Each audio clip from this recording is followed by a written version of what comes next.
Hello, this is Amanda with Greensboro Public Library, here to show you a recipe from Martha Stewart's Cakes, available on the NC Digital Library with your Greensboro Library card. Today we're going to be going over how to make a graham cracker crust without using a food processor.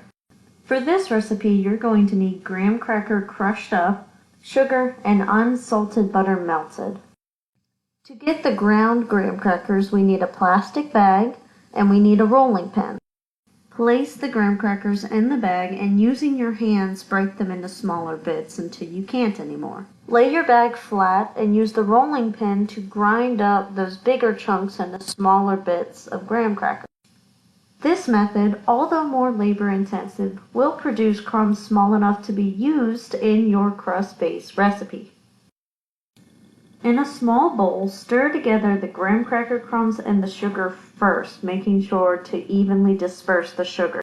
Then create a little divot and pour your butter into that and begin to mix it. Combine the mixture until small clumps form in it. This is how you know that it is ready to go into the oven. Pour your mixture into a mold or pan of your choosing and press it evenly into the bottom. When it's evenly dispersed, it's ready to go into an oven at 350 degrees Fahrenheit for 10 minutes.